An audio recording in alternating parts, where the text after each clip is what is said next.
പരമശിവശേഷ പാരമ്പര്യക്രമേണ സ്വഗുരുപാദാംബുജം യാവത്താവത് പ്രണൗമി. ഓം നമസ്തേസ്തു മഹായോഗിൻ വ്യാഖ്യാമുദ്രാലസത്കര ദക്ഷിണാമൂർത്തിരൂപായ രുദ്രായ പരമാത്മനേ സംസാരസിന്ധൂസ്തരണൈകകേതുൻ ദധേ ഗുരുന്മൂർധിനി ശിവസ്വരൂപാൻ രജാംസി യേഷാം പദപങ്കജാനാം തീർത്ഥാഭിഷേകശ്രിയമാവഹന്തി. ഓം ശ്രീ ഗുരുഭ്യോ നമഃ.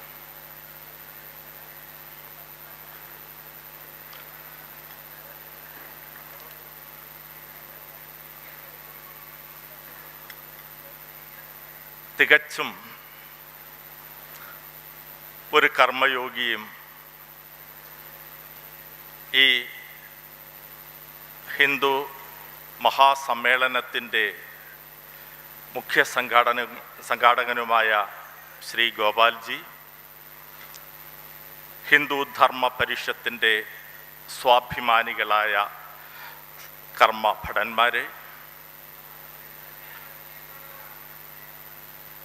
എൻ്റെ വേദിയിലും സദസ്സിലുമായിരിക്കുന്ന എന്നെ ശ്രവിക്കുന്ന എല്ലാ ഗുരുക്കന്മാരും, അമ്മമാർ, സഹോദരന്മാർ, സഹോദരിമാരെ എല്ലാവർക്കും ആത്മപ്രണാമം. ഇന്ന് സംസാരിക്കുന്ന വിഷയം സനാതന ധർമ്മവും മനഃശാസ്ത്രവും. അപ്പോൾ ധർമ്മം, അവിടെയാണ് നാം ആരംഭിക്കേണ്ടത്. എത്രത്തോളം സംസാരിച്ചാലും അവസാനിക്കാത്തതും എത്രത്തോളം ശ്രവിച്ചാലും അപൂർണവുമായ ഒരു ശബ്ദമാണ് ധർമ്മം. ഈ ധർമ്മം ഒരിക്കലും നാശമില്ലാത്തതുകൊണ്ട്, സനാതനമായതുകൊണ്ട് അത് സനാതന ധർമ്മം. ധർമ്മം എന്നാൽ നിരവധി വിവക്ഷകളാണുള്ളത്. ആചാരം പരമോ ധർമ്മ, അതുപോലെ തന്നെ ആചാരം പ്രഭവോ ധർമ്മ, ഉത്ഭവം പോലും ധർമ്മത്തിൽ നിന്ന്. എന്നാൽ ധർമ്മത്തിൻ്റെ അടിസ്ഥാനമാണ് ആചാരം.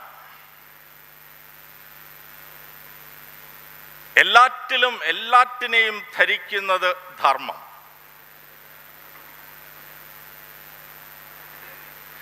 ധാരയതി അനേന സർവം ഇതി ധർമ്മ. എല്ലാറ്റിലും, അണു മുതൽ പ്രപഞ്ചം വരെയുമുള്ള എല്ലാ വസ്തുക്കളിലും അതിനെ നിലനിർത്തുന്നത് ധർമ്മമാണ്. വേദങ്ങളിൽ പറയുന്നു, സത്യം വദ ധർമ്മം ചര. ധർമ്മം ആചരിക്കാനുള്ളതാണ്, സത്യം പറയുവാൻ. സത്യം മനസ്സുകൊണ്ടോ വാക്കുകൊണ്ടോ പ്രവൃത്തി കൊണ്ടോ സത്യം പുലർത്തണം. എന്താണ് സത്യം? സത്ത് ഭാവമായിട്ടുള്ളത് സത്യം. സത്ത് ഭാവമായത് ഒന്ന് മാത്രമേ ഉള്ളൂ, അത് ഉണ്മയാണ്, അത് ജ്ഞാനമാണ്, അത് ആനന്ദമാണ്, അത് സച്ചിദാനന്ദമാണ്. ആ സത്ത്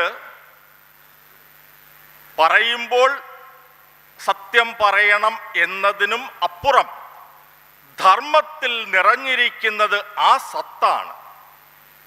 സത്തില്ലെങ്കിൽ ധർമ്മത്തിന് നിലനിൽക്കാൻ കഴിയില്ല. ആചാരമാണ് ധർമ്മം എന്ന് പറഞ്ഞു. ആചാരം ശാസ്ത്രത്തിൽ അധിഷ്ഠാനമായിട്ടുള്ളതാണ്. ആചാരത്തിൻ്റെ അടിസ്ഥാനം ശാസ്ത്രം. അപ്പോൾ എന്താണ് ശാസ്ത്രം? എന്ന് ചിന്തിക്കേണ്ടിയിരിക്കുന്നു. ഏതെങ്കിലും പിന്തുടർന്ന് വരുന്നതൊക്കെ തുടർന്നു പോകുന്നതല്ല ആചാരം. അതിന് പ്രമാണമുണ്ടോ? ശാസ്ത്രമാണ് അതിൻ്റെ പ്രമാണം. ആ പ്രമാണമുണ്ടോ? അപ്പോൾ ശാസ്ത്രം എന്താണ്? സർവധർമ്മങ്ങളുടെയും മൂലം വേദമാണ്. വേദം എല്ലാറ്റിൻ്റെയും മൂലമാണ്.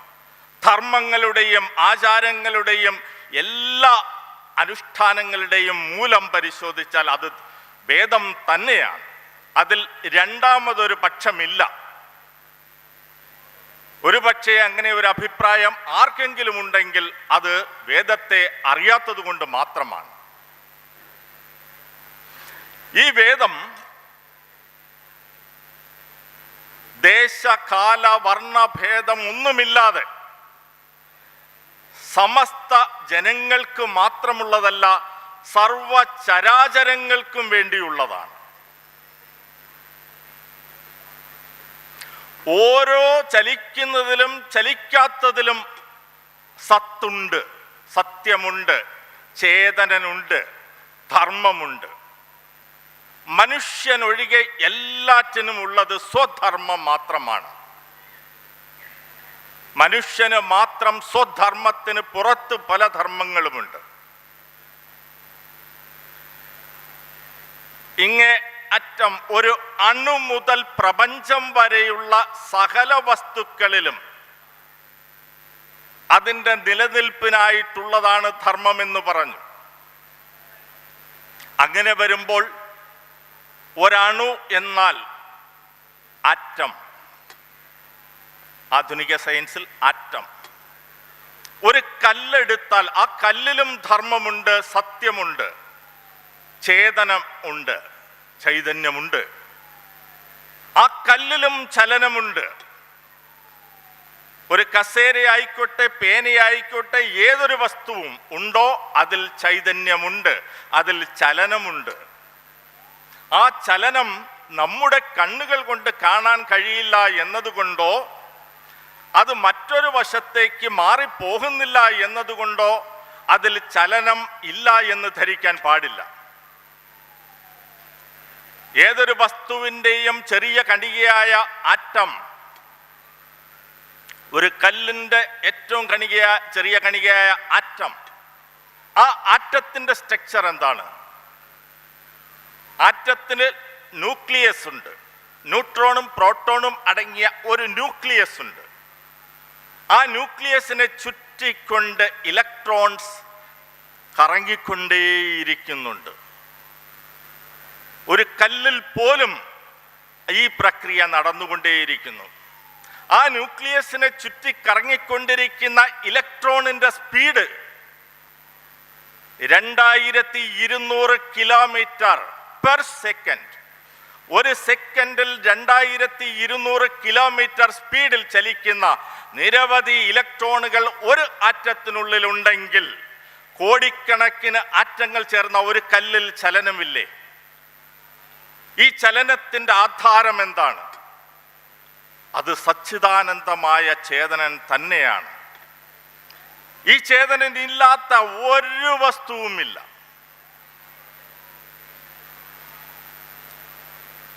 ഈ സ്വധർമ്മം, ആറ്റത്തിന്റെ ധർമ്മം, സർവസസ്യലതാദികളിലും മനുഷ്യ തുടങ്ങി സർവ മൃഗങ്ങൾ ഉൾപ്പെടെ സർവ്വതിലും ഈ സ്വധർമ്മമുണ്ട്. മനുഷ്യനിൽ മാത്രം സ്വധർമ്മത്തിനപ്പുറത്ത് ചില ധർമ്മങ്ങൾ കൂടി ഉണ്ട്. കാരണം എല്ലാ ജീവജാലങ്ങൾക്കും ബുദ്ധിയുണ്ട്.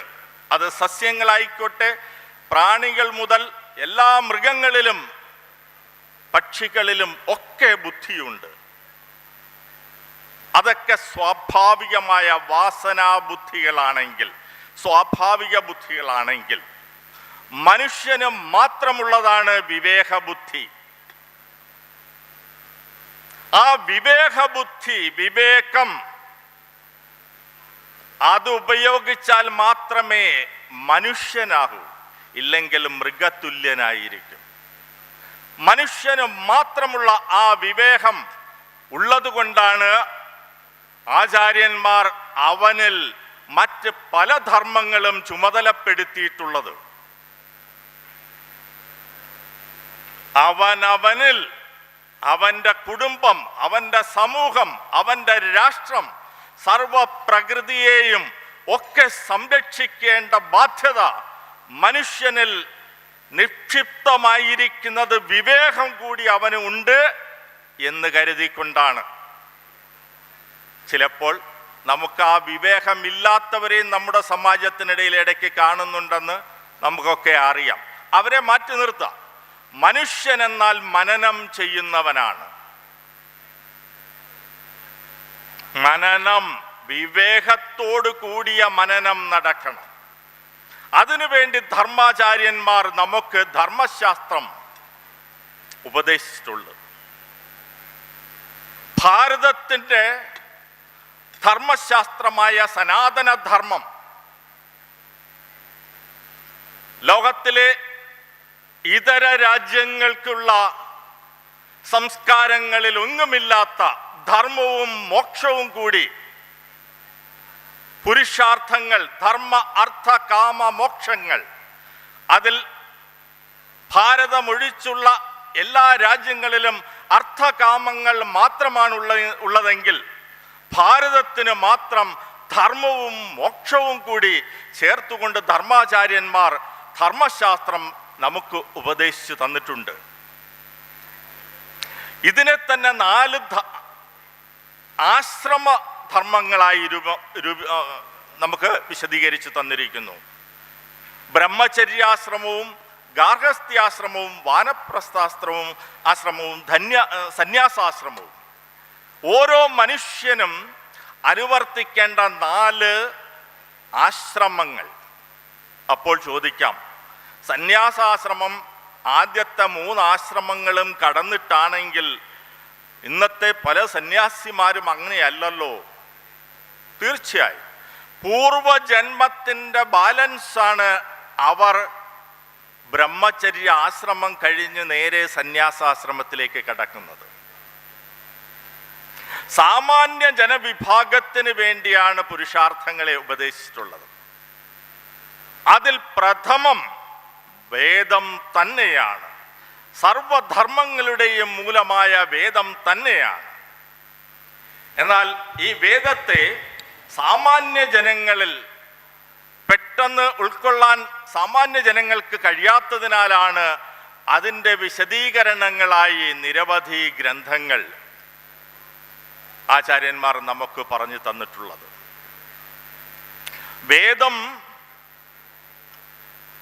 നാമൊക്കെ അറിഞ്ഞിരിക്കുന്ന ഋഗ്വേദം, യജുർവേദം, സാമവേദം, അഥർവവേദം എന്നീ 4 മാത്രമാണ് നാം ഒക്കെ മനസ്സിലാക്കിയിട്ടുള്ളത്. നിരവധി ഋഷികുലങ്ങളിലായി ചിതറിക്കിടന്നിരുന്ന ഈ വേദത്തെ ബാദരായണ മഹർഷി സമാഹരിച്ചു 4ആയി വ്യസിച്ചു, ഋഗ്, യജുസ്, സാമവേദം. അപ്പോഴും അദ്ദേഹം പറഞ്ഞിട്ടുണ്ട്, വേദത്തിൻ്റെ വളരെ ചെറിയൊരു ഭാഗം മാത്രമേ എനിക്ക് സമാഹരിക്കാൻ കഴിഞ്ഞിട്ടുള്ളൂ. വേദം അത്ര വിപുലമായിരുന്നു. വേദഭാഷ്യകാരനായ സായണാചാര്യർ തൻ്റെ ഭാഷ്യത്തിൽ പറയുന്നു, ഭരദ്വാജൻ എന്ന ഒരു മുനി, നമ്മുടെ വാത്മീകി മഹർഷിയുടെ ശിഷ്യനായ ഭരദ്വാജ മഹർഷി അല്ല, ഇത് വേദത്തിലെ ഭരദ്വാജൻ വേദം പഠിച്ചുകൊണ്ടേയിരിക്കുകയാണ്. അദ്ദേഹത്തിൻ്റെ ആയുസ് അവസാനിക്കാറായി. വേദം പഠിച്ചു തീർന്നിട്ടുമില്ല. അദ്ദേഹം ഇന്ദ്രനെ പ്രാർത്ഥിച്ചു. ഇന്ദ്രൻ എന്നാൽ പുരാണത്തിലെ ഇന്ദ്രനല്ല, വേദത്തിലെ ഇന്ദ്രൻ, സാക്ഷാൽ ബ്രഹ്മം. ഇന്ദ്രൻ പ്രത്യക്ഷപ്പെട്ടു, അദ്ദേഹത്തിന് ഒരു ജന്മം കൂടി നീട്ടിക്കൊടുത്തു. അദ്ദേഹം വേദപഠനം തുടർന്നു. ആ ജന്മവും പൂർണ്ണമാകാറായി. നിരാശയോടെ വീണ്ടും ഇന്ദ്രനെ പ്രാർത്ഥിച്ചു. ഇന്ദ്രൻ ഒരവസരം കൂടി, മൂന്നാമതൊരു ജന്മവും കൂടി നീട്ടിക്കൊടുത്തു. ആ ജന്മവും അവസാനിക്കാറായി. വിഷമിച്ചിരിക്കുന്ന ഭരദ്വാജനോട് ഇന്ദ്രൻ 3 മഹാപർവ്വതങ്ങളെ സൃഷ്ടിച്ച് കാണിച്ചു കൊടുത്തിട്ട് അതിൽ നിന്ന് ഒരു പിടി മണ്ണെടുത്തു കൊണ്ടുവരാൻ പറഞ്ഞു. നീ കഴിഞ്ഞ 3 ജന്മങ്ങളായി നേടിയ വേദത്തിൽ നിന്നുള്ള അറിവുകൾ ഈ ഒരു കൈപ്പിടി മണ്ണ് മാത്രമാണ്. നീ നേടാനുള്ള വേദം ഈ 3 പർവ്വതങ്ങളെ പോലെയാണ്. ഒരു ഋഷിക്ക് 3 ജന്മങ്ങൾ കൊണ്ട് നേടാൻ കഴിഞ്ഞത് ഒരു കൈപ്പിടി മണ്ണ് പോലെയുള്ള അറിവുകൾ മാത്രമേ ഉള്ളൂവെങ്കിൽ 3 പർവ്വതങ്ങൾ പോലെ വിപുലമായ വേദത്തെ ഭഗവാൻ വ്യാസന് എങ്ങനെ എത്രത്തോളം സമാഹരിക്കാൻ കഴിയുമെന്ന് നാം ചിന്തിക്കണം.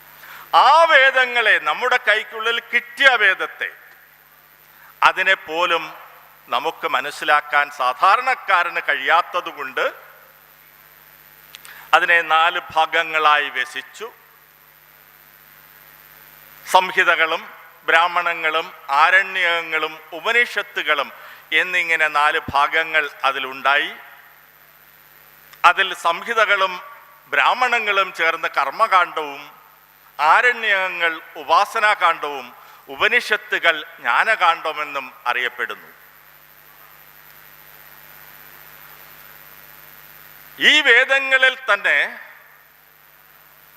സാധാരണക്കാരന് ഇത് ഇങ്ങനെ വിഭജിച്ചാലും ഉൾക്കൊള്ളാൻ കഴിയാത്തത് കൊണ്ട് ഇതിഹാസമായ മഹാഭാരതം വ്യാസൻ രചിച്ചു. അത് ധർമ്മശാസ്ത്രവും മോക്ഷശാസ്ത്രവും കൂടിയാണ്. നമുക്കറിയാം, വാത്മീകി രാമായണം രചിച്ചു. രാമായണം ധർമ്മശാസ്ത്രമാണ്.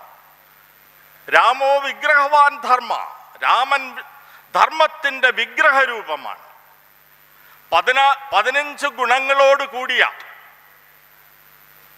ഉത്തമ പുരുഷനെ അങ്ങ് കണ്ടിട്ടുണ്ടോ എന്ന് വാത്മീകി നാരദനോട് ചോദിച്ചപ്പോൾ 66 ഗുണങ്ങളെ എണ്ണിപ്പറഞ്ഞുകൊണ്ട് ഇത്രയും ഗുണങ്ങളുള്ള ഉത്തമ പുരുഷൻ അയോധ്യയിൽ ദശരഥപുത്രനായി രാമനുണ്ട് എന്ന് നാരദൻ പറയുന്നു.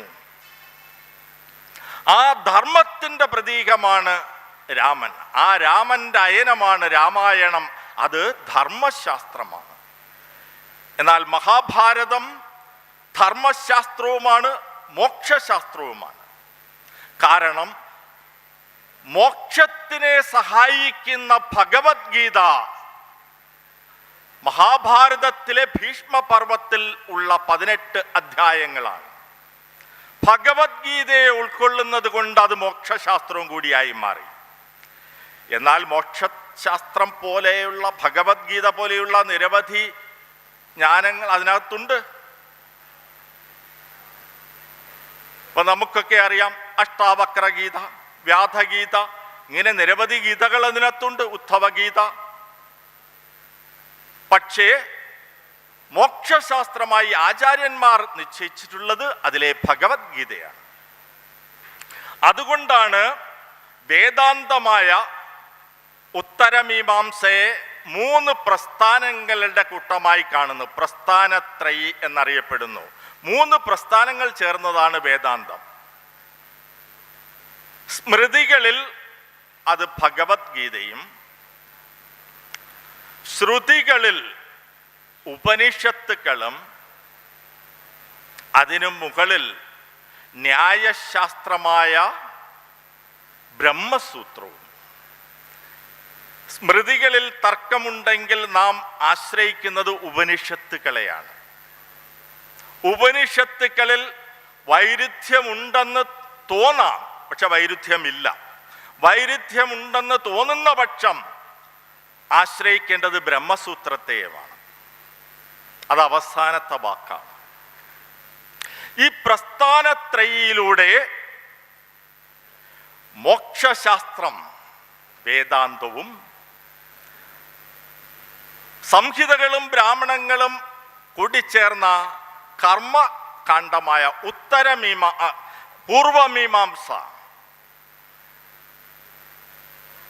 അത് ജൈമിനി മഹർഷിയാണ് പൂർവമീമാംസ, പ്രത്യേകിച്ച് വേദങ്ങളിൽ നിന്ന് കർമ്മകാണ്ഡം വേർതിരിച്ചെടുത്തത് ജൈമിനി മഹർഷിയാണ്.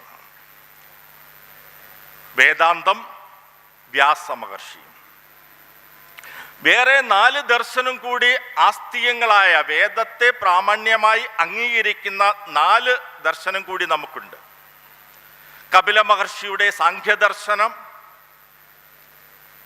പതഞ്ജലി മഹർഷിയുടെ യോഗദർശനം, ഗൗതമ മഹർഷിയുടെ ന്യായദർശനം,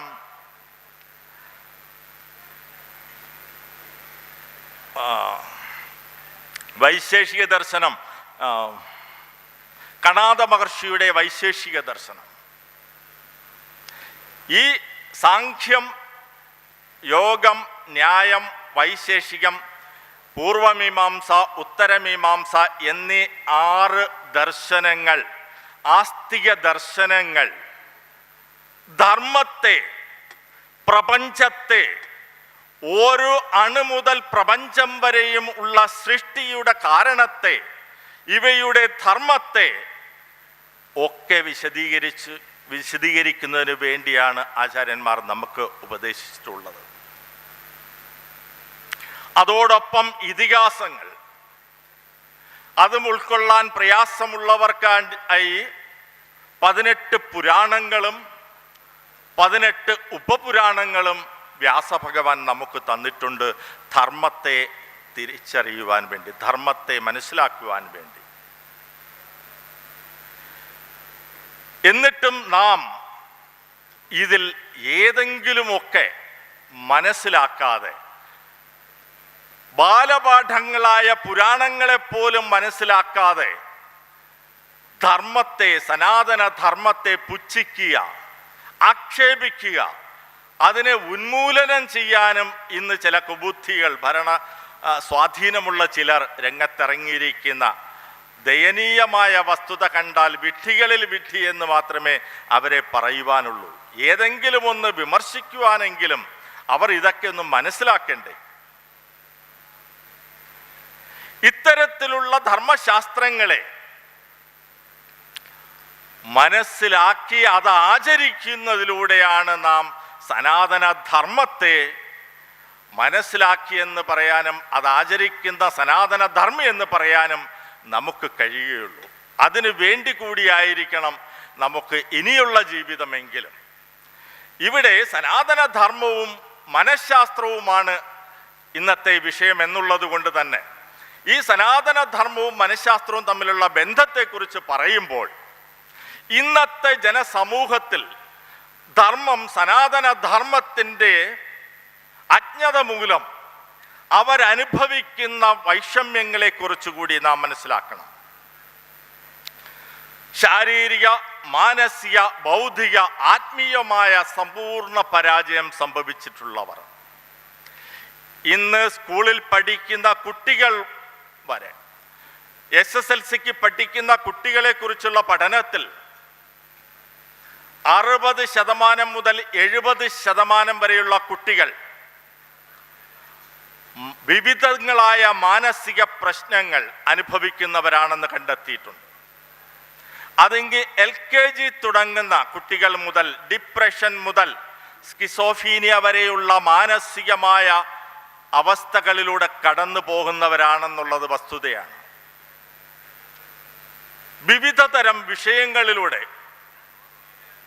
നമുക്ക് അറിയാം. കുട്ടികൾ LKG പഠിക്കുന്ന കുട്ടി രാവിലെ അമ്മ ഒരുക്കി വാഹനത്തിൽ കയറ്റി സ്കൂളിലെത്തിക്കും. തിരിച്ച് വൈകിട്ട് അവൻ അല്ലെങ്കിൽ അവൾ സ്കൂളിൽ നിന്ന് തിരികെ വന്ന് ബുക്ക് എടുത്ത് ഒരിടത്തേക്ക് എറിയും, ബാഗ് എടുത്ത് എറിയും, പുസ്തകം എടുത്ത് എറിയും, ചെരുപ്പൂരി ദൂരെ എറിയും. ദേഷ്യം കൊണ്ട് ഇങ്ങനെ ഇരിക്കും. അമ്മ ചോദിക്കും, എന്താണെടാ നിനക്ക് പറ്റിയത്? അടേ എനിക്ക് ടെൻഷനാണ്, എന്നെ ദേഷ്യം പിടിപ്പിക്കല്ലേ എന്ന് പറയുന്ന കാലമാണ് ഇന്നത്തെ. ആ കൊച്ചു കുട്ടികളിൽ പോലും ടെൻഷൻ. ഏതെല്ലാം തരത്തിലാണെന്ന് മാനസിക സമ്മർദ്ദങ്ങൾ കുട്ടികൾ അനുഭവിക്കുന്നത്. Tension, anxiety, stress, angry, fear, നിരവധി നൂറുകണക്കിന് മാനസിക പ്രശ്നങ്ങളിലൂടെയാണ് ഇന്ന് കുട്ടികൾ മുതൽ അമ്മമാരും അച്ഛന്മാരും എല്ലാം കടന്നു പോകുന്നത്. നമ്മുടെ മുന്നിൽ ഇതുപോലെ മൈക്കിൻ്റെ മുന്നിലും സ്റ്റേജിലും നിന്ന് സംസാരിക്കുന്നവർ പോലും പലപ്പോഴും, സമൂഹത്തിൽ ഉന്നത സ്ഥാനം അലങ്കരിക്കുന്നവർ പോലും അവരുടെയൊക്കെ ഒരു മുഖം മാത്രമേ നാം കാണുന്നുള്ളൂ. നമ്മുടെയൊക്കെ മുന്നിൽ അവർ ചിരിച്ചുകൊണ്ട് വളരെയധികം നല്ല കാര്യങ്ങളൊക്കെ പറയുമ്പോഴും അവരുടെ പിന്നിൽ അവർക്ക് മറ്റൊരു മുഖമുണ്ട്. നിരവധി സമ്മർദ്ദങ്ങൾ, മാനസിക സമ്മർദ്ദങ്ങൾക്ക് സൊല്യൂഷൻ കൊടുക്കുന്നവർക്ക് പോലും മാനസിക സമ്മർദ്ദം. അതായത് ആചരിക്കുന്നവനാണ് ആചാര്യനാവേണ്ടത്. ആചാര്യനായി നടക്കുന്നവൻ ആചരിച്ചില്ലെങ്കിൽ അവൻ എങ്ങനെ ആചാര്യനാവും? പറയുന്ന കാര്യം സ്വജീവിതത്തിൽ അനുഷ്ഠിക്കാൻ എനിക്ക് കഴിയുന്നുണ്ടോ എന്നതാണ് ചോദ്യം. ഓരോരുത്തരും അവനവനോട് ചോദിക്കേണ്ട ചോദ്യമാണ്. കുട്ടികൾ കുറ്റം ചെയ്യുമ്പോൾ അവരെ ശാസിക്കേണ്ട മാതാപിതാക്കൾ ആദ്യം അവരെ തന്നെ അവരുടെ കുറ്റങ്ങൾ പരിഹരിക്കാൻ ശ്രമിക്കുന്നുണ്ടോ എന്ന് ആത്മചിന്തനം ചെയ്യേണ്ടതാണ്. നമ്മുടെ ഇന്നത്തെ സമൂഹം, നമ്മുടെ ലോകം മാത്രമല്ല, നമ്മുടെ രാജ്യം മാത്രമല്ല, നമ്മുടെ കൊച്ചു കേരളം പോലും നാം പറയുന്ന വിഷയങ്ങളെ വെച്ചുകൊണ്ട് തന്നെ ഒന്ന് വിലയിരുത്താൻ ശ്രമിക്കണം. അടിസ്ഥാനപരമായ മനുഷ്യന്റെ സ്വധർമ്മം അനുഷ്ഠിക്കുന്നുണ്ടോ? വ്യക്തിക്ക് സ്വധർമ്മമുണ്ട്, സമൂഹത്തിന് സ്വധർമ്മമുണ്ട്, കുടുംബത്തിനുണ്ട്, രാഷ്ട്രത്തിനുണ്ട്, ഭരണാധികാരിക്കുണ്ട്. പ്രകൃതി ഒഴിച്ച് മനുഷ്യൻ ഈ സ്വധർമ്മം അനുഷ്ഠിക്കുന്നുണ്ടോ? ഭരണാധികാരികൾ ഇതനുഷ്ഠിക്കുന്നുണ്ടോ? അനുഷ്ഠിക്കാത്ത, ധാർമ്മിക ചിന്തയില്ലാത്ത ഭരണാധികാരി സ്വാർത്ഥനും സ്വജനപക്ഷപാതിയും ധൂർത്തനും നാടുമുടിക്കുന്നവനുമായിരിക്കും. ആരെന്നൊന്നും ഞാൻ പറയില്ല, നിങ്ങൾക്ക് വിലയിരുത്താം. ഇത് ഭരണാധികാരി മാത്രമല്ല, നാം ഓരോരുത്തരും സ്വയം വിലയിരുത്തേണ്ടതാണ്. കേട്ട് പോവുകയും അല്ലെങ്കിൽ എവിടെയെങ്കിലും മറ്റുള്ളവരെ ഉപദേശിക്കാൻ, എല്ലാവർക്കും മറ്റുള്ളവരെ ഉപദേശിക്കാൻ വലിയ സന്തോഷമാണ്. പക്ഷെ നമ്മളെ ആരും ഉപദേശിക്കുന്ന ഇഷ്ടമല്ല. ഞാൻ എപ്പോഴും പറയാറുണ്ട്, കുട്ടികൾ ഒരിക്കലും ഇഷ്ടപ്പെടാത്ത ഒരു കാര്യമുണ്ടെങ്കിൽ അത് ഉപദേശം മാത്രമാണ്. എന്നാൽ കുട്ടികൾ അനുകരണശീലമുള്ളവരാണ്. മാതാപിതാക്കളെ ഉൾപ്പെടെ, അധ്യാപകരെ, അവരുമായി സഹകരിക്കുന്നവരെയൊക്കെ അനുകരിക്കുന്ന പ്രവണത കുട്ടികളിലുണ്ട്. അനുകരിക്കണമെങ്കിൽ നാം മാതൃകയായി കാണിച്ചു കൊടുക്കണം. അവർ സഹകരിക്കേണ്ട എവിടേക്കാണ് അവരൊക്കെ മാതൃകയായിരിക്കണം. ഗുരുക്കന്മാരുടെ കസേര കത്തിക്കുകയും അവർക്ക് ശവകുടീരം തീർക്കുകയും ചെയ്യുന്ന കുട്ടികൾ എങ്ങനെയുണ്ടാകുന്നു? മാതാപിതാക്കളും അധ്യാപകരും. വിദ്യാർത്ഥി പ്രസ്ഥാനത്തിൻ്റെ നേതാക്കന്മാരായിരിക്കുന്ന അധ്യാപകൻ കുട്ടികൾ സ്കൂളിൽ വരുമ്പോൾ അവൻ്റെ വിദ്യാർത്ഥി രാഷ്ട്രീയത്തെക്കുറിച്ചാണ് പറയുന്നത്. ഇതൊക്കെ കണ്ട് ധാർമ്മിക ചിന്തയില്ലാത്ത ഭരണാധികാരികൾ കുട്ടികളെ അധ്യാപകർ ശാസിക്കാൻ പാടില്ല, ശിക്ഷിക്കാൻ പാടില്ല. എന്തിനാ? മാതാപിതാക്കൾക്ക് പോലും ശിക്ഷിക്കാൻ അവകാശമില്ലാത്ത നാടായിക്കൊണ്ടിരിക്കുന്നു. പാശ്ചാത്യ സംസ്കാരം ഇന്ന് നമുക്ക് ഭാരതത്തിൽ വരെ എത്തിച്ചേർന്നിരിക്കുന്നു. ഇന്ന്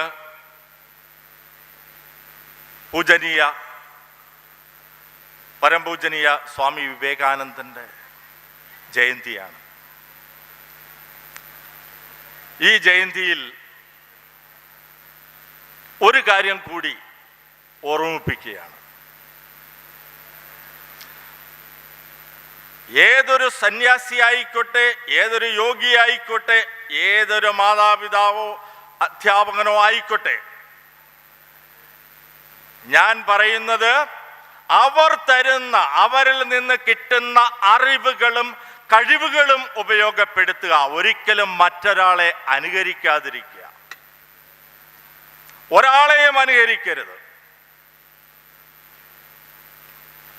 സ്വാമി വിവേകാനന്ദൻ ഭാരതത്തിൻ്റെ നഷ്ടപ്പെട്ട ധാർമ്മിക ചിന്തയെ പുനരുദ്ധരിച്ചതിൽ നിസ്തുലമായ പങ്ക് വഹിച്ച ആളാണെന്ന് നമുക്കൊക്കെ അറിയാം. പക്ഷെ അദ്ദേഹത്തിൻ്റെ ജീവിതത്തെ, വ്യക്തി ജീവിതത്തെ അനുകരിക്കാൻ പാടില്ല. അത് ഞാൻ പറഞ്ഞാൽ എടുത്തു പറയുന്നില്ല. വിവേകാനന്ദ സാഹിത്യ സർവസ്വം വായിച്ചിട്ടുള്ള ഒരാൾക്ക് അത് മനസ്സിലാവും. അതുപോലെ നമ്മുടെ മുന്നിൽ കാണുന്ന സന്യാസി വേഷം ധരിച്ചവർ, യോഗ്യമാർ, വലിയ പ്രഭാഷകർ, അവരുടെ ഒന്നും വ്യക്തിത്വത്തെ, അവരുടെ അറിവുകളെയും കഴിവുകളെയും മാത്രമേ നാം സ്വീകരിക്കാവൂ. ഒരിക്കലും അവരുടെ ജീവിത രീതികളെ അനുകരിക്കരുത്. പ്രഭാഷണം ചെയ്തിട്ട് നേരെ പോകുന്നത് മദ്യശാലയിലേക്കായിരിക്കാം, ഉജ്ജ്വലമായ വാഗ്മിയായിരിക്കാം. അതുകൊണ്ടാണ് പറഞ്ഞത്, അവരുടെ അറിവുകളെയും കഴിവുകളെയും മാത്രമേ സ്വീകരിക്കാവൂ. അവർക്കെല്ലാം മറ്റൊരു മുഖം കൂടിയുണ്ടെന്ന് നാം പറഞ്ഞു. അതുകൊണ്ട് തന്നെയാണ് മറ്റുള്ളവരെ അനുകരിക്കരുത്. ഓരോ കുട്ടിക്കും മാതൃകയാവേണ്ടത് അപ്പനും അമ്മയുമാണ്. നിങ്ങൾ മാതൃകയോട് ജീവിച്ചാൽ തീർച്ചയായും നിങ്ങളുടെ കുട്ടികളും അതിനനുസരിച്ച് തന്നെ വരും.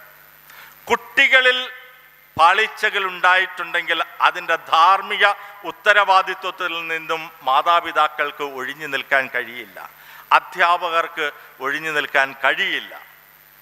നമ്മളെല്ലാം കുട്ടികളെയാണ് കുറ്റം പറയുന്നത്. കാരണം കുട്ടികളിൽ കുറ്റമുണ്ട്. ഇന്ന് നാം ചിന്തിച്ചു നോക്കൂ, അമ്മയും അപ്പനും സാത്വികമായി നന്നായി മാതൃകയോട് ജീവിച്ചിട്ടും അവരെ സ്കൂളിലേക്ക് വിടുന്നു. അമ്മയും അപ്പനിൽ നിന്നും കൂടുതൽ സമയവും ആ കുട്ടി സ്കൂളിൽ അധ്യാപകരോടൊപ്പമാണ്. കേരളത്തിൻ്റെ ഏറ്റവും വലിയ ഒരു ദുരിതം മയക്കുമരുന്നും മദ്യവുമാണ്. 7ാം ക്ലാസ് മുതൽ പഠിക്കുന്ന കുട്ടികളിൽ ആൺപെൺ ഭേദവ്യത്യാസമില്ലാതെ മയക്കുമരുന്നിന് അടിമകളായിക്കൊണ്ടിരിക്കുന്ന കേരളത്തെയാണ് നാം ഇന്ന് കാണുന്നത്. എനിക്ക് തോന്നുന്നു ഭാരതത്തിലെ ഏറ്റവും കൂടുതലും മയക്കുമരുന്നുകളുടെ ഉപഭോഗം കേരളത്തിലാണ്. കാരണം നമ്മുടെ സർക്കാർ തന്നെയാണ് മദ്യ വ്യവസായത്തെ പ്രോത്സാഹിപ്പിക്കുന്നത്. മയക്കുമരുന്ന് നിയന്ത്രിക്കുവാൻ ആരിൽ നിന്നെങ്കിലുമൊക്കെ എന്തെങ്കിലുമൊക്കെ കണ്ടുപിടിച്ചാൽ ഇതിൻ്റെ ഉത്ഭവത്തെ, ഉറവിടത്തെ അന്വേഷിച്ച് കണ്ടെത്തി നശിപ്പിക്കാൻ ശ്രമിക്കുന്നില്ല. എന്തുകൊണ്ട്? അവരൊക്കെ സമൂഹത്തിൽ വലിയ സ്വാധീനങ്ങളുള്ളവരാണ്, രാഷ്ട്രീയത്തിൽ സ്വാധീനമുള്ളവരാണ്. അതുകൊണ്ട് തന്നെ മാതാപിതാക്കൾ കുഞ്ഞുങ്ങളിൽ കൂടുതൽ ശ്രദ്ധ ഫലിപ്പിക്കേണ്ടതുണ്ട്. ഇനി പ്രധാന വിഷയമായ മനഃശാസ്ത്രത്തെ, എൻ്റെ മുന്നിൽ ഇത് ശ്രവിക്കുന്ന ഓരോരുത്തരും ചിന്തിക്കുക, അവരവർ ചിന്തിക്കുക. ഞാനൊരു 5 മാനസിക തലത്തെയാണ് പറയാൻ പോകുന്നത്. മുഴുവൻ മനുഷ്യനും ഈ 5 തലത്തിൽ പെടുന്നവരാണ്. 6ാമതൊരു തലത്തിൽ ഒരു മനുഷ്യനുമില്ല. 5 തലത്തിൽ പെടുന്ന മനുഷ്യ സമൂഹമാണ് ഇവിടെയുള്ളത്. ഞാൻ പറയുമ്പോൾ, ഓരോന്നും പറയുമ്പോൾ നിങ്ങൾക്ക് തന്നെ മനസ്സിലാകും നിങ്ങൾ ഇതിൽ ഏതിൽ പെടുന്നു. ആ ഏതിൽ പെടുന്നു എന്ന് സ്വയം മനസ്സിലാക്കി അതിനെ തിരുത്താനുള്ള, ശരിയായ മാർഗം സ്വീകരിക്കാനുള്ള ആ മാർഗവും നാം തന്നെയാണ് കണ്ടെത്തേണ്ടത്. അതിനെ ചിത്തഭൂമിക എന്നാണ് പറയുന്നത്. ചിത്തം എന്ന് പറഞ്ഞപ്പോൾ മനസ്സെന്നാണ് ആദ്യം പറഞ്ഞത്, മനഃശാസ്ത്രം. മനസ്സ് 4 ഭാവങ്ങളോട് കൂടിയതാണ്. അന്ധക്കരണം എന്നാണ് പറയുന്നത്. അന്ധക്കരണം, മനസ്സ്, ബുദ്ധി, അഹങ്കാരം, ചിത്തം. ചഞ്ചലമായിരിക്കുന്ന അവസ്ഥയെ മനസ്സെന്ന് പറയാം. അതിനെ മനനം ചെയ്ത് സ്ഥിരപ്പെടുത്തി സ്ഥിരതയിലെത്തിയത് ബുദ്ധിയാണ്. അതിൻ്റെ ഫലം എന്നിൽ നിന്നാണ്, അല്ലെങ്കിൽ ഞാനാണ് കൊണ്ടുവന്നത്. ആ ഞാനെന്ന ഭാവം അഹങ്കാരമാണ്. ഈ മൂന്ന് ഗുണങ്ങളും ഈ മൂന്ന് ഭാവങ്ങളും ഒരുമിച്ചുള്ളത് ചിത്തത്തിലാണ്. അതുകൊണ്ടാണ് പതഞ്ജലി മഹർഷി യോഗം നടക്കുന്നതിന് ചിത്തവൃത്തി നിരോധം വേണം എന്ന് പറഞ്ഞത്. ചിത്തത്തിലെ വൃത്തികളെ നിരോധിക്കുന്നതിലൂടെയാണ് യോഗം സംഭവിക്കുന്നത്. യോഗം എന്താ? യോഗം എന്നാൽ സമാധി. ഒന്നും ചെയ്യാതിരിക്കുന്ന അവസ്ഥയാണ് സമാധി. അവിടെ ചിത്തവൃത്തികളില്ല, ഒന്നും ചെയ്യാൻ പറ്റില്ല. അവിടെ ഒന്ന് മാത്രമേ ഉള്ളൂ. തഥാ ദ്രഷ്ടു സ്വരൂപേ അവസ്ഥാനം. അപ്പോൾ ദ്രഷ്ടാവിൻ്റെ സ്വരൂപം മാത്രമേ അവിടെയുള്ളൂ. എപ്പോൾ? ചിത്തവൃത്തികൾ നിരോധിക്കപ്പെടുമ്പോൾ. ആ ദ്രഷ്ടാവിൻ്റെ സ്വരൂപം മാത്രമുള്ള ആ അവസ്ഥയാണ് സമാധി.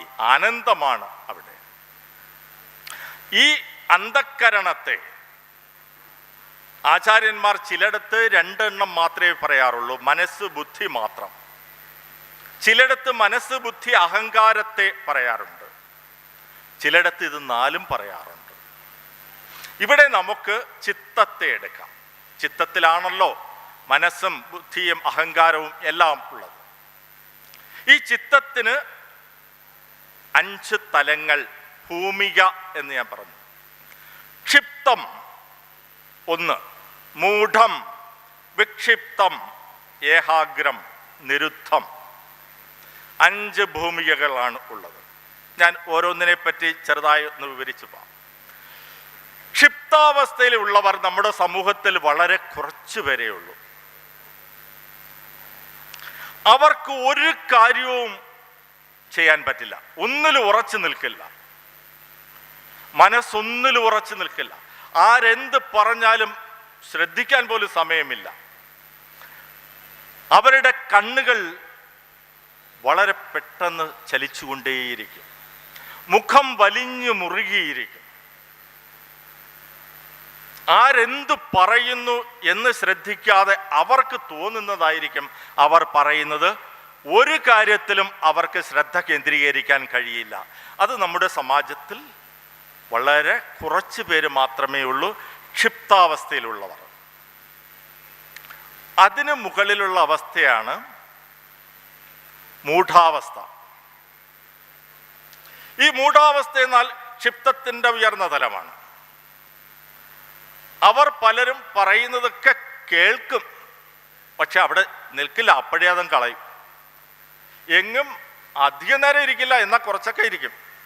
കൂട്ടത്തോടു കൂടിയൊക്കെ ആണെങ്കിൽ എന്തെങ്കിലുമൊക്കെ ജോലിയൊക്കെ ചെയ്യാം. ഒറ്റയ്ക്ക് ചെയ്യാൻ പറ്റില്ല. പഠിക്കണമെങ്കിലും ഒറ്റയ്ക്കിരുന്ന് പഠിക്കില്ല. ഒരു കൂട്ടത്തോടു കൂടിയൊക്കെ ആണെങ്കിൽ പഠിക്കും, പക്ഷെ ഒന്നും മനസ്സിൽ അങ്ങോട്ട് ഉറച്ചു നിൽക്കില്ല. അങ്ങനെ ഒരു വിഭാഗം മൂഢമായ ചിത്താവസ്ഥ. മൂന്നാമത്തെ അവസ്ഥയാണ് വിക്ഷിപ്തം. വിക്ഷിപ്തം എന്നാൽ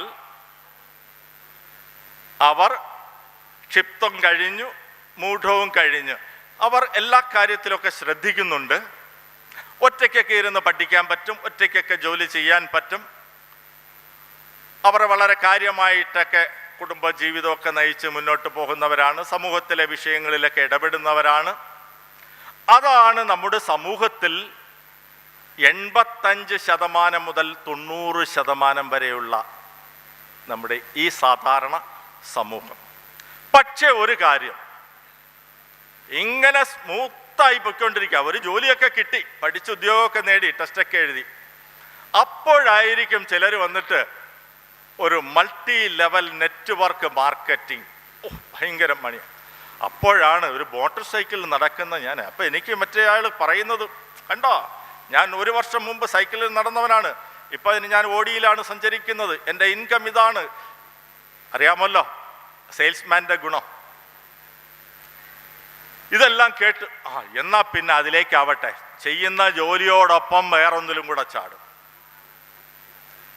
ചിലപ്പം പഠിച്ചുകൊണ്ടിരിക്കുന്ന ഒരു വിഷയം അതിൻ്റെ ഇടയ്ക്കൂടെ വേറൊന്ന് കേട്ട് അതിനകത്ത് ചെയ്യുന്നയാട്, അല്ലെങ്കിൽ ഇത് ചിലപ്പം നിർത്തി അങ്ങോട്ടങ്ങ് പോകും. ഇത് വിക്ഷിപ്താവസ്ഥയാണ്. നമ്മുടെ സമൂഹത്തിൽ 85% ഈ വിക്ഷിപ്താവസ്ഥയിലുള്ളവരാണ്. മറ്റൊരു വിഭാഗം ഏകാഗ്രം എന്ന ചിത്തഭൂമികയാണ്. ഏകാഗ്രത്തിലെത്തിയവൻ വ്യക്തമായി പ്ലാൻ ചെയ്ത്, പഠിക്കാനാണെങ്കിലും ഉദ്യോഗത്തിലായാലും കച്ചവടത്തിലായാലും ഏതിലായാലും വ്യക്തമായി പ്ലാൻ ചെയ്യും. അതനുസരിച്ച് അത് അച്ചീവ് ചെയ്യും, നേടും. എല്ലാ തലങ്ങളിലും ഉയർന്ന തലത്തിൽ അവർ എത്തിച്ചേരും. അവർ നേതൃത്വ പാഠമുള്ളവരാണ്. നമ്മുടെ മുന്നിൽ നാമൊക്കെ അനുകരിക്കുന്ന കുറെ ആൾക്കാരില്ലേ, അവരൊക്കെ ആ തലത്തിലുള്ളവരാണ്. പ്രായം പോലും പരിഗണിക്കാതെ 72 വയസ്സിലും ഹിന്ദു ധർമ്മ പരിഷത്ത് എന്ന ആശയമായി മുന്നിട്ട് ഒരു കർമ്മയോഗിയെ പോലെ സഞ്ചരിക്കുന്ന നമ്മുടെ ഗോപാൽജിയൊക്കെ ആ കാറ്റഗറിയിലുള്ളവരാണ്. പ്രായം അവരെ തളർത്തില്ല. ആ ലക്ഷ്യം സാക്ഷാത്കരിക്കുകയാണ് അവരുടെ കർമ്മം. 5ാമത്തെ തലം, അവർ പഠിക്കുന്ന 4ാമത്തെ ഏകാഗ്രമുള്ളവർ പഠിക്കേണ്ട വിഷയങ്ങളെ മുഴുവൻ പഠിച്ച് അത് പഠിപ്പിക്കുന്നവരാണെങ്കിൽ 5ാമത്തെ തലത്തിലുള്ളവൻ നിരുദ്ധാവസ്ഥ എന്ന് പറയും. അവൻ പഠിക്കേണ്ട വിഷയത്തെ പഠിപ്പിക്കുകയല്ല, മറ്റുള്ളവർക്ക് പഠിപ്പിക്കേണ്ടത് ഉണ്ടാക്കുന്നവനാണ്. ചരിത്രം സൃഷ്ടിക്കുന്നവനായിരിക്കും. അവർ സൃഷ്ടിക്കുന്ന ചരിത്രത്തെയാണ് ബാക്കിയുള്ളവർ പഠിക്കേണ്ടത്. അതാണ് നിരുദ്ധാവസ്ഥ. അതാണ് സമാധി അവസ്ഥയിലുള്ള ആചാര്യൻ്റെ അവസ്ഥ. ഈ 5 തലങ്ങളിലൂടെയാണ് ഏതൊരു മനുഷ്യനും സഞ്ചരിക്കുന്നത്. നാം തന്നെ തിരിച്ചറിയണം നാം ഏതവസ്ഥയിലാണ് എത്തിച്ചേർന്നിരിക്കുന്നത്. നമ്മുടെ അവസ്ഥയ്ക്ക് പരിഹാരം കാണാൻ നമുക്ക് മാത്രമേ കഴിയൂ. ഉത്തരേതാത്മാനം അവസാദയേത്, അവനവനെ ഉയർത്തുവാൻ അവനവന് മാത്രമേ കഴിയൂ. മറ്റുള്ളവരെല്ലാം അതിനെ ഒന്ന് സഹായിക്കുക മാത്രമാണ് ചെയ്യുന്നത്. ഞാൻ നേരത്തെ പറഞ്ഞു, ഈ നിരവധി തരത്തിലുള്ള ഇമോഷൻസിനെ കുറിച്ച്. ഈ ഇമോഷൻസ്, ഈ മാനസിക പ്രശ്നങ്ങൾക്ക് എല്ലാത്തിനുമുള്ള പരിഹാരം ഇതാണ് നമ്മുടെ ധർമാചാര്യന്മാർ നമ്മുടെ ധർമ്മഗ്രന്ഥങ്ങളിലായി, ധർമ്മശാസ്ത്രങ്ങളിലായി നമ്മുടെ മുന്നിലേക്ക് വെച്ചിട്ടുള്ളത്. പ്രപഞ്ചത്തിൻ്റെ ഉത്ഭവം മുതൽ വിശദീകരിച്ചിരിക്കുന്നു സാഖ്യദർശനം. കപില മഹർഷി 25 തത്വങ്ങളിലായി സാഖ്യദർശനത്തെ പറഞ്ഞിരിക്കുന്നു. ഏതൊക്കെയാണ് 25 തത്വം? ത്രിഗുണ സമ്യക്കായ പ്രകൃതി, സത്വ രജസ് തമോ ഗുണങ്ങളും ഉണ്ടെങ്കിലും അത് സമ്യക്കാണ്. ആ സമ്യക്കായ പ്രകൃതി, 3 ഗുണങ്ങളും സമ്യക്കാണെങ്കിൽ അതിന് ചലനമുണ്ടാവില്ല. ചലനമുണ്ടാക്കുന്നത് ഈ സമ്യക് വ്യവസ്ഥതയെ മാറ്റുമ്പോഴാണ്. ചലനമുണ്ടാകണമെങ്കിൽ ഈ സമ്യക് വ്യവസ്ഥത മാറണം. അവിടെ ത്രിഗുണ സമ്യക് സ്വരൂപത്തോടു കൂടിയ പ്രകൃതിക്ക് പുരുഷ സാന്നിധ്യത്താൽ ചലനം സംഭവിക്കുകയും ആ പ്രകൃതി സൃഷ്ടി ആരംഭിക്കുകയും ചെയ്യുന്നു. ബുദ്ധി, ബോധം ആദ്യത്തെ സൃഷ്ടി. അതിനുശേഷം ബുദ്ധിയിൽ നിന്ന് അഹങ്കാരം. അഹങ്കാരം ത്രിഗുണാത്മകമാണല്ലോ. അഹങ്കാരത്തിൻ്റെ സത്വഗുണത്തിൽ നിന്ന് പഞ്ചേന്ദ്രിയങ്ങളും, കണ്ണ്, മൂക്ക്, നാക്ക്, ത്വക്ക്, ചെവി, പഞ്ചേന്ദ്രിയങ്ങളും പഞ്ചകർമ്മേന്ദ്രിയങ്ങളും, വാക്ക്, പാണി, പാദം, പായു, ഉപസ്ഥം എന്നീ പഞ്ചകർമ്മേന്ദ്രിയങ്ങളും ജ്ഞാനേന്ദ്രിയങ്ങളും ഉണ്ടായി. തമോ ഗുണത്തിൽ നിന്നും, അഹങ്കാരത്തിൻ്റെ തമോ ഗുണത്തിൽ നിന്നും പഞ്ചതന്മാത്രകൾ, ശബ്ദം, സ്പർശം, രൂപം, രസം, ഗന്ധം എന്നീ പഞ്ചതന്മാത്രകൾ ഉണ്ടാവുകയും പഞ്ചതന്മാത്രകളിൽ നിന്ന് പഞ്ചഭൂതങ്ങൾ, സൂക്ഷ്മ പഞ്ചഭൂതങ്ങൾ ഉണ്ടാവുകയും ചെയ്തു. ആകാശം, വായു, അഗ്നി, ജലം, ഭൂമി.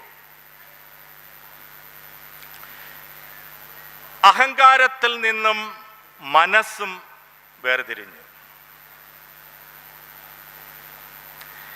ഈ പഞ്ചഭൂതം സൂക്ഷ്മ പഞ്ചഭൂതങ്ങളായിരുന്നുവെങ്കിൽ അതിൽ പഞ്ചീകരണം എന്ന ഒരു പ്രോസസ്സിലൂടെ അവിടെ സ്ഥൂല പഞ്ചഭൂതങ്ങൾ ഉണ്ടാകുന്നു.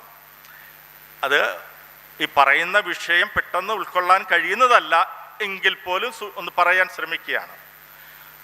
പഞ്ചീകരണം എന്നാൽ ആകാശം, വായു, അഗ്നി, ജലം, ഭൂമി എന്നിവയിൽ ആകാശതത്വം അതിൻ്റെ 50%, അതേപോലെയും 50% 4 ഭാഗങ്ങളായി 12.5% വീതം വേർതിരിച്ച് വായുവിനും അഗ്നിക്കും ജലത്തിനും ഭൂമിക്കുമായി കൊടുക്കുന്നു. അപ്പോൾ ആകാശതത്വം 50%. ഇതേപോലെ തന്നെ വായുവും അഗ്നിയും ജലവും ഭൂമിയും അതാതിൻ്റെ 50% മറ്റ് 4 ഭൂതങ്ങളിലേക്ക് ഷെയർ ചെയ്യുന്നു. അപ്പോൾ അത് സ്ഥൂല പഞ്ചഭൂതമായി വരുന്നു. ഏതൊരു ഭൂതവും, ആകാശതത്വമാണെങ്കിൽ, ആകാശഭൂതമാണെങ്കിൽ 50% ആകാശഭൂതവും ബാക്കി 12.5% വായുവും അഗ്നിയും ജലവും ഭൂമിയും കൂടിച്ചേരുമ്പോൾ അത് സ്ഥൂല പഞ്ചഭൂതമായി മാറുന്നു. ഈ സ്ഥൂല പഞ്ചഭൂതമാണ് വ്യത്യസ്തങ്ങളായ അനുപാതങ്ങളിൽ യോജിച്ച് സർവവസ്തുക്കളായും രൂപം കൊള്ളുന്നത്. അത് ചരങ്ങളായോ അചരങ്ങളായോ നമ്മുടെ മുന്നിൽ കാണുന്ന സർവവസ്തുക്കളും രൂപം കൊള്ളുന്നത് ഈ സ്ഥൂല പഞ്ചഭൂതങ്ങൾ വ്യത്യസ്ത അനുപാതങ്ങളിലൂടെ സംയോജിച്ചുണ്ടാകുന്നതാണ്. അതിനുശേഷമാണ് മറ്റു ജീവജാലങ്ങളും എല്ലാം. അപ്പൊ ഇവിടെ ഇങ്ങനെയുള്ള സൃഷ്ടി പ്രക്രിയ ഉൾപ്പെടെ പ്രതിപാദിക്കുന്ന സാഖ്യദർശനം, ഈ സാഖ്യദർശനത്തിൻ്റെ ഒരു പ്രായോഗിക രൂപം, ആധ്യാത്മിക പ്രായോഗിക രൂപം കൂടിയാണ് പതഞ്ജലി മഹർഷിയുടെ പാതഞ്ജല യോഗദർശനം, യോഗസൂത്രം എന്നും അറിയപ്പെടുന്ന 196 സൂത്രങ്ങളാണ് അതിലുള്ളത്. 4 പാദങ്ങളിലായി: സമാധിപാദം, സാധനാപാദം, വിഭൂതിപാദം, കൈവല്യപാദം. ഈ 4 എണ്ണത്തിലുമായി 196 സൂത്രങ്ങളാണുള്ളത്. നമുക്ക് മലയാളത്തിലേക്കൊക്കെ കിട്ടുന്ന യോഗ ദർശന പുസ്തകങ്ങളിൽ 195 സൂത്രങ്ങളെ പെടുന്നുള്ളൂ. എവിടെയോ വ്യാസഭാഷ്യത്തെ ഭാഷ്യാന്തരം ചെയ്തപ്പോൾ 3-ാമത്തെ വിഭൂതിപാദത്തിലെ 22-ാമത്തെ സൂത്രം വിട്ടുപോയി. 196 ഒന്ന് വിട്ടുപോയി. 195 സൂത്രമേ അന്ന് ഭാഷ്യം ചെയ്തുള്ളൂ. അത് ഫോളോ ചെയ്ത് ഇന്ന് 195 സൂത്രങ്ങളാണ് സാധാരണയായി നമുക്ക് കിട്ടുന്നത്. എന്നാൽ 196 സൂത്രങ്ങളെയും വിശദീകരിച്ചുകൊണ്ട് ബീഹാർ സ്കൂൾ ഓഫ് ബീഹാർ അവരുടെ 4 ചാപ്റ്റേഴ്സ് എന്ന യോഗസൂത്രമുണ്ട്. അതുപോലെ ചില ഉത്തരേന്ത്യൻ സൂത്രങ്ങളിലൊക്കെ മിക്കവാറും 196 സൂത്രം തന്നെയുണ്ട്. അപ്പോൾ സാഖ്യദർശനവും യോഗദർശനവും, മറ്റൊന്ന് ന്യായ ദർശനമാണ്. ന്യായദർശനം തർക്കശാസ്ത്രമാണ്. ഇന്നത്തെ ചാനലിലൊക്കെ ഇരുന്ന് തർക്കിക്കുന്ന ശാസ്ത്രമല്ല. ശങ്കരാചാര്യ സ്വാമികൾ ഭാരതം മുഴുവൻ പല പ്രാവശ്യം സഞ്ചരിച്ച് പണ്ഡിതന്മാരുമായി തർക്കത്തിൽ ഏർപ്പെട്ടിരുന്നു, സംവാദത്തിൽ ഏർപ്പെട്ടിരുന്നു. നമുക്കൊക്കെ അറിയാം. അതുകൊണ്ടാണ് ദ്വൈതത്തെയും വിശിഷ്ടാദ്വൈതത്തെയൊക്കെ തോൽപ്പിച്ചു അദ്വൈത സിദ്ധാന്തത്തെ അദ്ദേഹം സ്ഥാപിച്ചത്. ആ തർക്കശാസ്ത്രമായ ന്യായ ദർശനത്തിന് 16 നിയമങ്ങളുടെ അടിസ്ഥാനമുണ്ട്. 16 നിയമങ്ങളുടെ അടിസ്ഥാനത്തിൽ മാത്രമേ തർക്കം ചെയ്യാൻ പാടുള്ളൂ. ഇന്ന് നിയമങ്ങളൊന്നുമില്ലല്ലോ. ആ തർക്കശാസ്ത്രമായ ന്യായശാസ്ത്രം ഇന്നത്തെ നമ്മുടെ ജുഡീഷ്യൽ നിയമങ്ങളെ പോലെ, അതുപോലെ തന്നെ വൈശേഷിക ദർശനം, കണാദ മഹർഷിയുടെയാണ്, പേരിൽ പോലുമുണ്ട് കണാദൻ, കണം. നേരത്തെ പറഞ്ഞു, ധർമ്മം അണു മുതൽ പ്രപഞ്ചം വരെയുള്ള എല്ലാ വസ്തുക്കളുടെയും നിലനിൽപ്പിനായിട്ടുള്ള, അല്ലേ, അതാണ് ധർമ്മം. ഇവിടെ വൈശേഷിക ദർശനത്തിൽ ഒരു അണു മുതൽ, ഒരു വസ്തുവിൻ്റെ ഏറ്റവും ചെറിയ കണികയായ അറ്റം മുതൽ പ്രപഞ്ചം വരെയുള്ള സമസ്ത വസ്തുക്കളെയും പഠനം, ഗവേഷണം ചെയ്യുന്ന ദർശനമാണ് വൈശേഷിക ദർശനം. പൂർവമീമാംസയും ഉത്തരമീമാംസകളും, 2 മീമാംസ. പൂർവമീമാംസ നേരത്തെ പറഞ്ഞു, വേദങ്ങളിലെ കർമ്മകാണ്ഡം, യജ്ഞയാഗാദികളൊക്കെ ചെയ്യുന്നതിന് വേണ്ടിയുള്ളത്. ഇന്നത്തെ ക്ഷേത്ര സംസ്കാരമായിട്ടുള്ള അവിടുത്തെ പൂജാകർമ്മങ്ങളുടെ എല്ലാം അടിസ്ഥാനം പൂർവമീമാംസയാണ്. ജൈമിനി മഹർഷിയാണ് അതിൻ്റെ സ്ഥാപകൻ, ആചാര്യൻ. ഒടുവിലത്തെ 6ാമത്തേത് ഉത്തരമീമാംസ. നേരത്തെ ഞാൻ പറഞ്ഞു, ധർമ്മം, ഈ 5 കാര്യങ്ങളും 5 ദർശനങ്ങളും, സാഖ്യം, യോഗം, ന്യായം, വൈശേഷികം, പൂർവമീമാംസ എന്നീ 5 എണ്ണവും ധാർമ്മിക ജീവിതത്തിൻ്റെ വിജയത്തിന് വേണ്ടിയുള്ളതാണ്. ധാർമ്മിക ജീവിതത്തിൻ്റെ നേട്ടത്തിന് വേണ്ടി. ഒരിക്കലും മോക്ഷത്തെ അത് സഹായിക്കില്ല. ജ്ഞാനാത് ഏവ തു കൈവല്യം, ജ്ഞാനത്തിലൂടെ മാത്രമേ കൈവല്യം സാധ്യമാകൂ.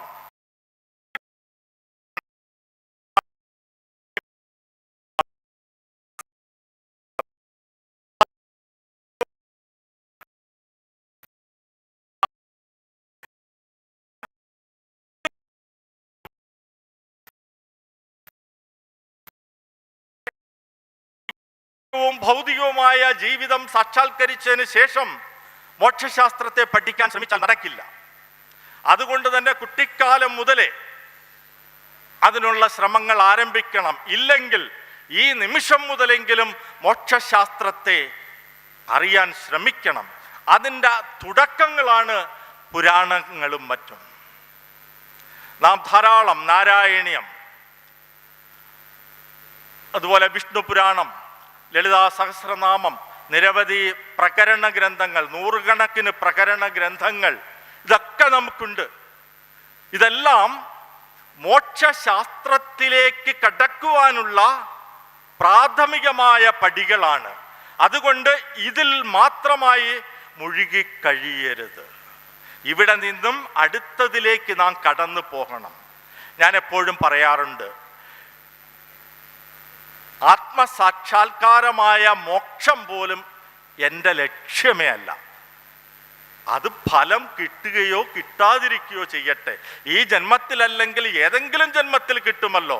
പക്ഷെ അതിൻ്റെ പ്രവർത്തനങ്ങൾ നമ്മൾ ഈ ജന്മത്തിൽ തന്നെയാണ് ആരംഭിക്കേണ്ടത്. എന്തായാലും ചെയ്യുന്ന കർമ്മങ്ങളുടെ ഫലം നമുക്ക് പുനർജന്മം, പൂർവജന്മവും പുനർജന്മവും ഈ ജന്മവും ഉണ്ടല്ലോ. പൂർവജന്മങ്ങളിൽ ആർജിച്ച സഞ്ചിതത്തിൽ നിന്ന് ഒരു ഭാഗം എടുത്ത് അതിനെ പ്രാരബ്ധം എന്ന് പറയാം, അനുഭവിക്കാനാണ് ഈ ശരീരം സ്വീകരിച്ചിരിക്കുന്നത്. ബാക്കി സഞ്ചിതം അവിടെ കിടപ്പുണ്ട്. ഈ ജന്മത്ത് ഒരു പാപവും ചെയ്യാതിരുന്നാൽ, പുണ്യം മാത്രമേ ചെയ്യുന്നുള്ളൂ എങ്കിൽ അടുത്ത ജന്മം, പൂർവജന്മം ഉത്കൃഷ്ടമായ ജന്മമായിരിക്കും നമുക്ക് ലഭിക്കുന്നത്. ആഗാമിക കർമ്മങ്ങൾ ഉണ്ടാക്കി വെക്കാതിരിക്കൽ. അതുകൊണ്ട് ഈ നിമിഷം മുതലെങ്കിലും ധാർമ്മിക വിജയം, അതിനെ നിരസിച്ചുകൊണ്ട് ഒരിക്കലും മോക്ഷമില്ല. കടമകൾ, ധർമ്മം, അത് നമ്മുടെ ഓരോരുത്തരുടെയും സ്വധർമ്മം, കുടുംബത്തോടുള്ള ധർമ്മം, സമൂഹത്തോടുള്ള ധർമ്മം, രാഷ്ട്രത്തോടുള്ള ധർമ്മം, പ്രകൃതിയോടുള്ള ധർമ്മം, ലോകത്തോടുള്ള ധർമ്മം, ഇതെല്ലാം നാം അനുവർത്തിക്കണം. ഇതിനു വേണ്ടിയാണ് ആചാര്യന്മാർ പഞ്ചമഹായജ്ഞങ്ങൾ നമുക്ക് പറഞ്ഞിട്ടുള്ളത്. ഋഷിയജ്ഞം, ദേവയജ്ഞം, ഭൂതയജ്ഞം, പിതൃയജ്ഞം, നൃയജ്ഞം. ഈ 5 യജ്ഞങ്ങളും നമുക്ക് ഉപദേശിച്ചിട്ടുള്ളത്. സമയം 40 മിനിറ്റാണ് തന്നിട്ടുള്ളത്.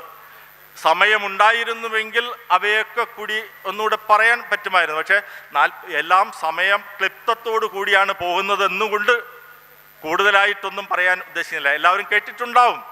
ഋഷിയജ്ഞം, ആചാര്യന്മാർ നമുക്ക് തന്നിട്ടുള്ള ധർമ്മശാസ്ത്ര ഗ്രന്ഥങ്ങളെ നിത്യവും, അടിവരയിടുന്നു, നിത്യവും പാരായണം ചെയ്യുകയും മറ്റുള്ളവർക്ക് പകർന്നു കൊടുക്കുകയും ചെയ്യണം. പഠനവും പാഠനവും. ദേവയജ്ഞം, അഗ്നിഹോത്രാദികൾ ക്ഷേത്രങ്ങളിൽ നിത്യവും ദർശനം ചെയ്ത് ആ ക്ഷേത്രത്തിൻ്റെ അഭിവൃദ്ധിക്കായി പ്രവർത്തിക്കുകയും സ്വന്തം ഭവനത്തിൽ അഗ്നി ജ്വലിപ്പിച്ച് എല്ലാ കുടുംബാംഗങ്ങളെയും ഏകോപിപ്പിച്ചുകൊണ്ട് അഗ്നിമീലേ പുരോഹിതം യജ്ഞസ്യ ദേവ മൃത്യുജം ഹോതാരം. അങ്ങനെ ഒന്നും വേണ്ട, ഒന്നുമല്ലേ, മനസ്സ് ഏകാഗ്രമാക്കുക, അറിയാവുന്ന നാമങ്ങൾ ചൊല്ലുക. ഏതെങ്കിലുമൊക്കെ ഭഗവത്ഗീത അല്ലെങ്കിൽ നാരായണീയം, ലളിതാ സഹസ്രനാമം, വിഷ്ണു സഹസ്രനാമം ഒക്കെ ചൊല്ലുക. ഇവിടെയാണ് എടുത്തു പറയുന്നത്. ഞാൻ വിഷ്ണു സഹസ്രനാമം അറിയാവുന്നവരെന്ന് കൈവയ്ക്ക്. ഗുഡ്. വിഷ്ണു സഹസ്രനാമം, ഭാഗവതം, ശ്രീമദ് ഭാഗവതം, ഇതൊക്കെ ഉത്ഭവിക്കപ്പെട്ടത് നേരത്തെ ഞാൻ പറഞ്ഞ മനഃശാസ്ത്രവുമായി ബന്ധപ്പെട്ട വിഷയങ്ങളിൽ നിന്നാണ്. ഭഗവത്ഗീത അർജുനന് ഡിപ്രഷൻ ബാധിച്ചപ്പോൾ, അല്ലേ, ക്ലീബത്വം ബാധിച്ചു, ഡിപ്രഷൻ ബാധിച്ചപ്പോൾ അതിൻ്റെ സൊല്യൂഷനായി ഭഗവാൻ ഭഗവത്ഗീത ഉപദേശിക്കുന്നു. വിഷ്ണു സഹസ്രനാമവും കുരുക്ഷേത്ര യുദ്ധത്തിൽ 10-ാം ദിവസം ഭീഷ്മാചാര്യർ ശരശയ്യയിൽ വീണു കിടക്കുന്നു, ഉത്തരായനം കാത്ത്. കുരുക്ഷേത്ര യുദ്ധമൊക്കെ കഴിഞ്ഞ് അധികാരം ഏറ്റെടുക്കേണ്ട സമയമെത്തിയപ്പോൾ യുധിഷ്ഠിരന് വലിയ കുറ്റബോധം. താൻ മൂലം എത്ര പേരാണ് കൊല്ലപ്പെട്ടത് അറിയാമോ? 38 ലക്ഷത്തിലധികം പേർ കൊല്ലപ്പെട്ട കുരുക്ഷേത്ര യുദ്ധം. അതിന് താനാണല്ലോ കാരണക്കാരൻ. ആണോ?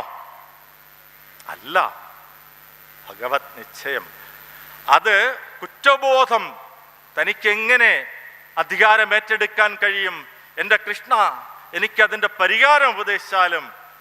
കൃഷ്ണൻ പറഞ്ഞു, അത് ഉപദേശിക്കാൻ പറ്റിയ ഒരാൾ ഉത്തരായനം കാത്ത് അവിടെ കിടപ്പുണ്ട്, നേരെ ചെന്നോളൂ.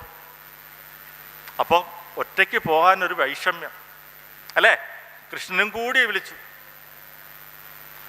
അവിടെ അദ്ദേഹം കൊടുക്കുന്ന 500-ലധികം അധ്യായങ്ങളോടുകൂടിയ ധർമ്മ ഉപദേശം, അല്ലേ, ആ ഉപദേശത്തിൻ്റെ ഭാഗമാണ് വിഷ്ണു പുരാണം. അവിടെയാണ് എടുത്തു പറയാവുന്ന ഒന്ന്. ദ്രൗപദി ആ സമയത്ത് ഭീഷ്മ പിതാമഹനോട് ഒരു ചോദ്യം ചോദിക്കുന്നു. അങ്ങ് ഇത്രയും ധർമ്മത്തെ ആചരിച്ചു മുന്നോട്ട് പോയ ആളായി, ഇത്രയും അറിയാവുന്ന ആളായിട്ടും കൗരവ സഭയിൽ എന്നെ ആക്ഷേപിച്ചപ്പോൾ എന്തേ ഒരു കൈവിരൽ പോലും ചൂണ്ടിയില്ല അതിനെതിരെ? അപ്പോൾ അദ്ദേഹം പറഞ്ഞതെന്താ?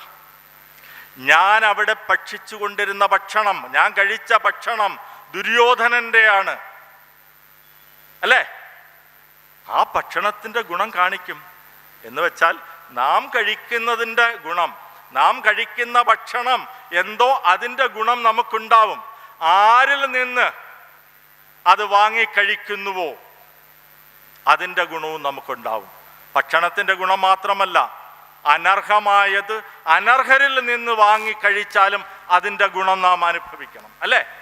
ഇപ്പോൾ എനിക്ക് അത് ഉപദേശിക്കാം. കാരണം എൻ്റെ ദുര്യോധനൻ്റെ ഭക്ഷണത്തിൽ നിന്നുണ്ടായ ചോര മുഴുവൻ വാർന്നു പോയിരിക്കുന്നു. ഇതുപോലെയുള്ള ആ ഭീഷ്മ പിതാമഹൻ ഉപദേശിച്ച വിഷ്ണു പുരാണം യുധിഷ്ഠിരന് ക്ലൈബ്യം ബാധിച്ചപ്പോൾ, ഡിപ്രഷൻ ബാധിച്ചപ്പോൾ ഉപദേശിച്ചതാണ്. ഓരോന്നും പരീക്ഷിത് മഹാരാജാവിന് ഭയമല്ലേ? തക്ഷക ദംശനമേറ്റ് മരിക്കുന്നു അല്ലേ? 7 ദിവസത്തിനുള്ളിൽ.